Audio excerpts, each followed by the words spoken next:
And welcome back. News 13 is your local election headquarters, and today I'm joined by Charleston attorney Mullins McLeod, who is one of two Democratic candidates for governor. Mullins, thank you so much for being with us today. Thank you for having me. Of course. And for folks who don't know, tell us first of all a little bit about yourself. So I'm a natural born servant leader. You know, in my family, we've known two lines of work, and that's law and public service. If I'm elected governor, I'll be the fourth generation public servant of South Carolina in my immediate family.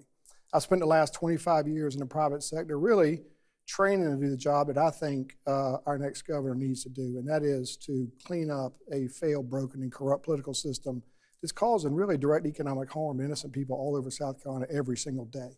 And you mentioned a little bit about kind of your history, but what made you decide to run for governor?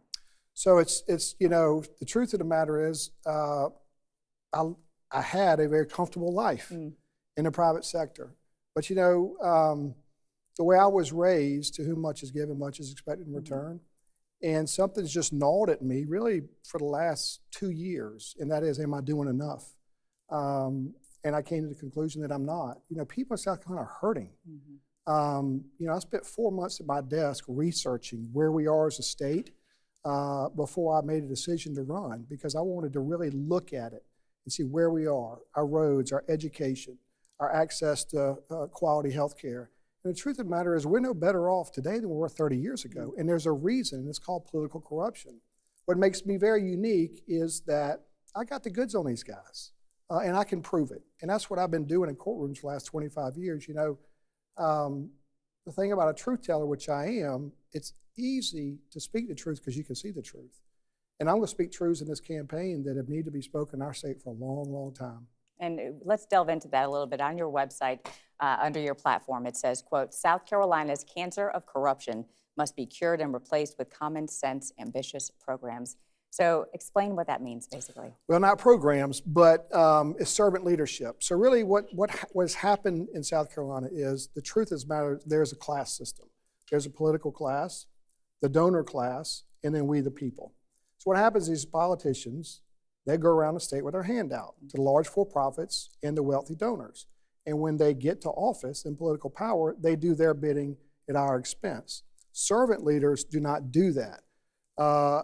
I am largely self-funding my campaign for one reason, because I already belong to the people of South Carolina, and I have zero desire to serve anybody's interests but theirs. And the thing about corruption is, this is not like a theoretical discussion, it's real. Like, for example, last legislative session, they passed the Rate Stabilization Act, which literally gives the for-profit power companies the ability to jack up our rates to ensure their profitability. So our power bills are higher every month because of political corruption. And talk a little bit about term limits. Why do you think there should be term limits in our government? So large for-profits are always going to want to rig the deal, because their single objective is to make money. That's what a for-profit corporation is. So they're always going to rig our public policy to serve their own financial desires. What has happened in our state over the last 30 years is the politicians have let them in, and they've sold our public policy to these for-profits. What a servant leader like me does is says, no, no, no, no, no. This system, this public policy belongs to the people of South Carolina and nobody else. You've literally got to check greed at the door. And the beauty of this whole thing is, the cure to the cancer of corruption in Columbia is free. That's the beauty of democracy. If you elect servant leaders who are determined to serve the people's interests all day, every day, and twice on Sunday, and nobody else's, then things change, literally. I mean, for example, they've increased our taxes on gas in 2017, 18, 19, 20, 21, 22, but yet we still have some of the worst roads, most dangerous roads in America.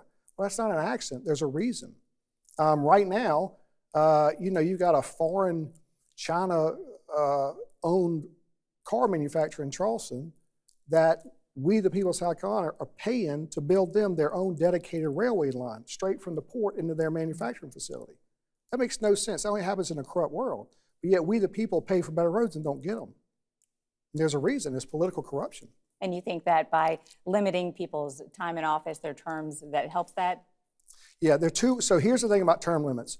Think about a 5-gallon bucket. If you have a 5-gallon bucket with 2 holes in it, one is the dark money, greed, and the other is politicians. Politicians, no matter how much we try to raise the water level in that bucket, it's not going to raise because of those two holes. They're defects. Well, the politicians are never going to plug their own hole because they want to be in power. They want to live off of the system. And so the only way to plug that hole is through term limits. But here's a news flash. We're never going to have term limits in South Carolina if the politicians make the decision. So the only way for us to have term limits is to put it on a constitutional referendum. And I will bet you my dollars to your donuts, if we let the people of South Carolina decide whether their elected officials should be term limited, their answer will be yes. And so as governor, that's one thing that I will advocate for, is to let the people decide whether or not their elected officials should be term limited out.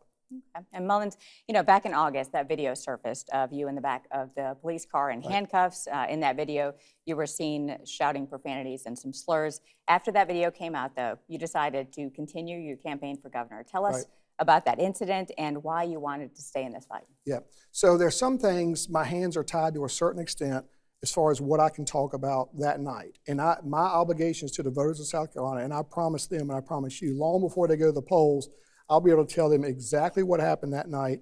And there's no doubt in my mind that once they hear, they will see what happened that night as a reason why I should be our state's next governor. And ultimately what I'll be able to show is that those officers committed a felony act by taking my freedom in violation of my God-given and constitutional rights. You know, and after I was arrested, I was offered a deal from the city to basically dismiss the charges, and then I could move to have them expunged. And I guess a lot of people would have done that. But you see, I'm a servant leader, and I've told juries for years that the best way to stand up for your own rights is to stand up for your neighbor's rights when they've been violated. And so my freedom is your freedom. So the best way for me to stand up for your freedom is to stand up for my freedom when it's been wrongfully taken. And that's what servant leadership is. I knew when I announced that I would have to go through political hell on earth to get to where I'm going, but that's okay. That's okay. Definitely. Talk a little bit about tariffs, right? Tariffs are in the news. They have this trickle-down effect on the economy, on local businesses. Obviously, you're running as a Democrat, so my guess is that you are opposed to those tariffs and the impacts they're having, or how do you feel about all that? Well, first off, you know, labels are only good for the pantry, okay? The only label that matters is human being. You know, our state has been divided upon political lines, racial lines, gender lines, every line you can imagine, and there's a reason. That's what politicians do. They divide us in order to take power from us. So the most important thing about my campaign is we're all in this together. We all want the same things. And if we, the people, hold hands, then guess where the power is returned on election day? To its rightful owners, which is we the people. So tariffs, I mean, reality, we're seeing right now how they're going to settle out. And I think the jury is still out. But I do know our farmers are hurting right now.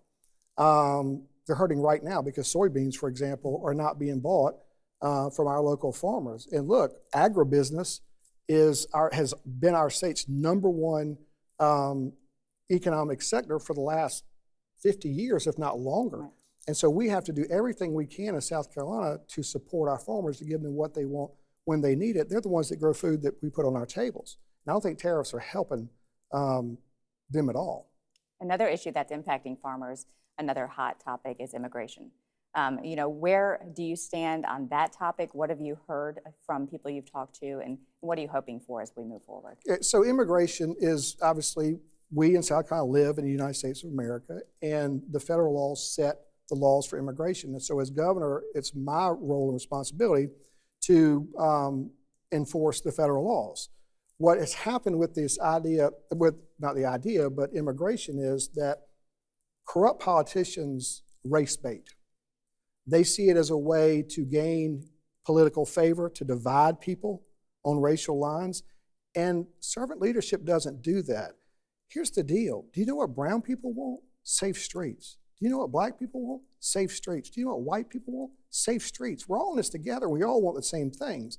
But the politicians would have you believe that there's some people that just want criminals on the street. And it's just baloney. It's wrong. It's corrupt. But that's what politicians do. They try to manipulate us every election cycle to do one thing: vote for them. I am determined to run the most substantive, fact-based campaign in our state's history. If I had to manipulate people to feed them falsehoods in order to become our state's next governor, I wouldn't be here. I have zero desire to do it. And if I had to go around this state with my hand out to the donor class and these for-profits in order to get elected, I wouldn't do it either. I think the people of South Carolina deserve to have a government that belongs to them and nobody else. All right, Mullins McLeod, thank you so much. You've Thank enlightened you. us. We sure appreciate you being here today. Thank you so much. All right, thanks so much. Now, McLeod is running against Dr. Jermaine Johnson on the Democratic ticket for governor. And on the other side, there are 5 candidates seeking the Republican nomination: U.S. Representatives Nancy Mace and Ralph Norman, Attorney General Alan Wilson, Lieutenant Governor Pamela Abbott, and State Senator Josh Kimbrell. And you can find all of our continuing political coverage on our website, WBTW.com.